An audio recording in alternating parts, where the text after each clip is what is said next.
Merci de prendre le rendez-vous de ce 12h45. Bonjour à toutes et à tous. Voici le sommaire. Ils sont de plus en plus utilisés dans la prise d'images aériennes, dans la surveillance ou encore dans la livraison. L'utilisation du drone est régie par une réglementation au Bénin. On en parle dans un instant. Et des milliers d'hectares de forêt sont détruits chaque année au Bénin. L'élevage transhumant en serait la cause principale. Plus de détails à venir. Et puis, chaque année, environ 8 enfants sur 1000 naissent avec une malformation cardiaque. On l'appelle la cardiopathie congénitale, première cause de mortalité dans la première année de vie d'un enfant.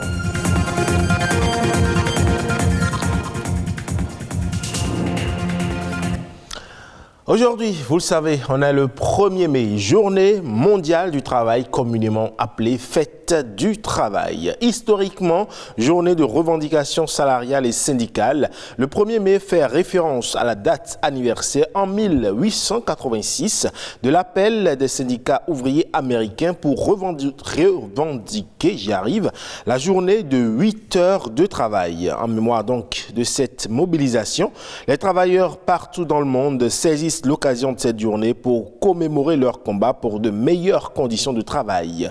Au Bénin, c'est le jour également choisi par les centrales et confédérations syndicales pour porter leurs différentes doléances au gouvernement. Parlons à présent de ces nouveaux appareils technologiques que sont les drones. Ce sont des aéronefs sans équipage dont le pilotage est automatique ou encore télécommandé. Aujourd'hui, utile dans de nombreux domaines, le drone est principalement prisé pour les vues aériennes. Cependant, son utilisation est soumise à une réglementation au Bénin. Précision.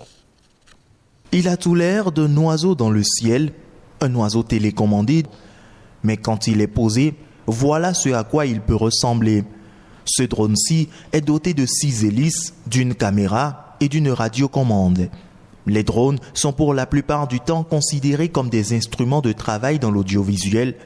Pourtant, ce cartographe et télépilote s'en sert dans l'exercice de sa profession. Les drones ne servent pas seulement que dans le reportage des films, l'élaboration des documentaires.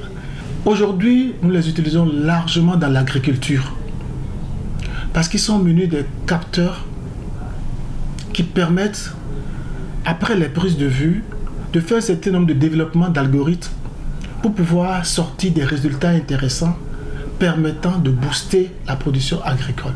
Le drone est aujourd'hui utilisé dans la santé pour faire les transports de poches de sang, les transports des médicaments. Donc aujourd'hui, les secteurs d'utilisation du drone sont énormes. Des secteurs d'utilisation énormes, mais avant de sortir son engin pour le lancer dans les airs, de nombreuses dispositions sont à prendre. Avant de pouvoir conduire votre voiture, vous devez passer le permis de conduire.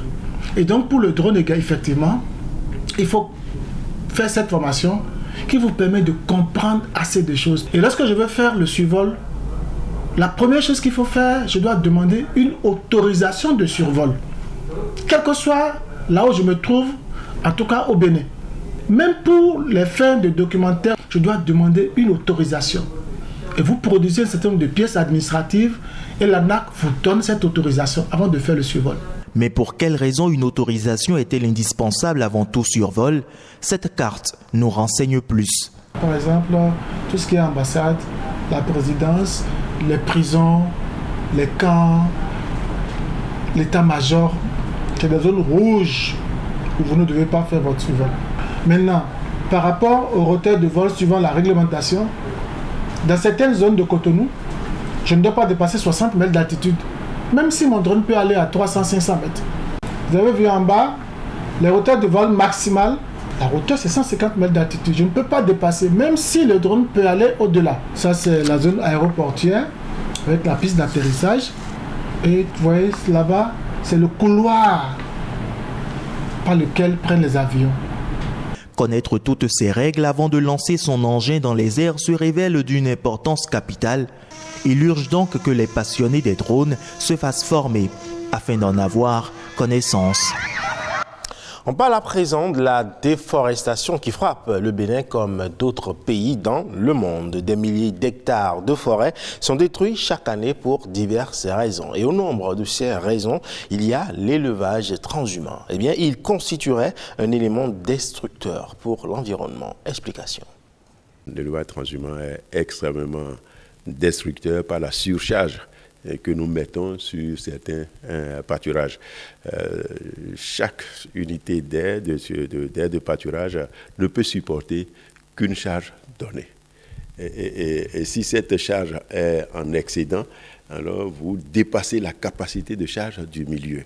Dans ce cas, au lieu d'avoir un pâturage normal qui entretient le fond prairial, vous avez un pâturage destructeur. Vous passez alors au surpâturage et là, automatiquement, vous perdez, vous voyez le fond prairial, vous perdez l'élément premier de la chaîne alimentaire, c'est-à-dire les herbages. Du coup, vous tuez tout. Et là, nous avons déjà des cas palpables au niveau des forêts classées de Mont-Koufé, au niveau des forêts classées de Warimaro, de l'Ouémé supérieur, les Trois-Rivières. Là, il faut une réflexion, un cadrage et revoir si nous pouvons encore rattraper sur ce que j'appelle l'aménagement du territoire. C'est dans l'aménagement du territoire qu'on fait des affectations, qu'on réserve des domaines pour telle ou telle utilisation des terres. Mais ça n'a pas été fait dès le début, et ce qui fait que c'est le premier qui occupe la terre, souvent les agriculteurs, ce sont eux qui ont droit de propriété sur tout. Du coup, l'autre système, secteur économique ou aspect de notre économie primaire, l'élevage, quasiment n'a pas de disponibilité dans le partage des terres. Quel type de système d'élevage voulons-nous ? L'actuel système ne peut pas se sédentariser, ce n'est pas possible. Les éleveurs, psychologiquement, ne sont pas encore dans un circuit économique.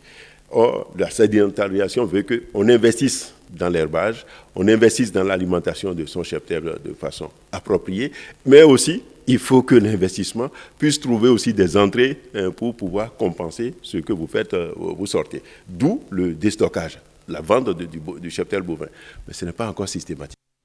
On parle à présent de ce sujet sensible et difficile qui touche chaque année 8 enfants sur 1000. Il s'agit des cardiopathies congénitales, première cause de mortalité dans la première année de vie d'un enfant. Cette image du cœur qui apparaît, le cœur en mouvement, qui permet de savoir s'il y a une malformation ou pas au niveau des cavités cardiaques ou au niveau des gros vaisseaux. Avoir un cœur en santé peut faire toute la différence dans la vie d'une personne, bien sûr. Naître avec une malformation cardiaque peut réduire considérablement la capacité de cette personne à interagir avec le monde qui l'entoure. Les cardiopathies congénitales constituent la première cause de mortalité dans la première année de vie. Les cardiopathies congénitales sont des malformations du cœur et ou des vaisseaux. Ces malformations vont survenir pendant la vie intra-utérine, c'est-à-dire quand le bébé est encore dans le ventre de sa mère. Selon les données d'incidence globale, 4 à 9 cas pour 1000 nouveau-nés vivants souffrent de cardiopathie congénitale, soit 1,5 million de nouveaux cas chaque année. Il y a plusieurs facteurs de risque. Les maladies que la mère a qui peuvent être à l'origine de cette cardiopathie congénitale, comme le diabète maternel par exemple. À côté de ces maladies maternelles, il faut prendre en compte également les toxiques dont la mère peut faire usage au cours de la grossesse. Il faut aussi noter de façon particulière les médicaments que la maman peut prendre au cours de la grossesse. Les cardiopathies congénitales doivent être diagnostiquées de sorte qu'à l'âge adulte, il n'existe pas d'autres pathologies dérivées de celles-ci qui peuvent altérer la vie de la personne atteinte. Lorsque vous avez un enfant qui a une respiration rapide, un enfant qui a un souffle court, lorsque l'enfant ne peut pas manger des quantités suffisantes d'aliments ou même ne peut pas téter, ça peut être des signes qui orientent. Les enfants qui ne prennent pas du poids aussi, un enfant qui se fatigue dès qu'il se met à faire une petite activité, un enfant qui est irritable ou qui pleure tout le temps, ça peut être également des éléments qui orientent. Mais on peut également faire ce diagnostic-là avant l'accouchement. Lors des consultations prénatales, l'échographie fœtale peut permettre de retrouver ces malformations cardiaques. Le traitement de la malformation est chirurgical. Il peut être palliatif ou curatif. Soit on ouvre complètement le cœur, on va parler de chirurgie à cœur ouvert pour aller réparer les trous dont on a parlé ou les autres anomalies, ou bien on va faire ce qu'on appelle la chirurgie à cœur fermé. En dehors de la chirurgie et des médicaments, il y a ce que nous appelons également le traitement interventionnel, où on n'est pas obligé d'ouvrir le cœur, mais on va passer par un petit vaisseau pour aller dans le cœur et faire ces interventions-là. C'est souvent vécu comme un drame dans nos communautés et il est important d'associer à tout ce que nous disons là ce soutien psychosocial aux parents. 60 ans en arrière, moins de 20% des bébés qui naissent avec des malformations cardiaques atteignent l'âge adulte. Aujourd'hui, l'espoir est permis. Les malades doivent être pris en charge pour mener une vie normale. Hors de nos frontières à présent, on va à la découverte de l'un des plus beaux sites naturels d'Afrique. Situé dans l'est du Rwanda, il accueille 13 000 espèces différentes, dont des lions qui ont été réintroduits pour la première fois depuis leur disparition dans le pays à la fin des années 90. Découverte.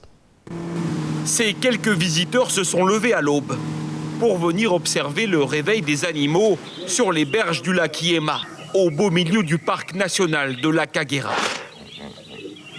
Les crocodiles commencent eux aussi leur journée, tout comme ce troupeau de buffles, une espèce réputée très agressive. Comme vous voyez, les buffles en face quand même n'ont pas peur. Donc ils nous observent sans problème. Ils sont à l'aise, il n'y a pas de braconnage comme vous voyez. Car l'immense parc de la Kagera revit. Aujourd'hui, il abrite tous les animaux emblématiques de la savane. Alors qu'il y a encore 10 ans, la faune sauvage avait pratiquement disparu.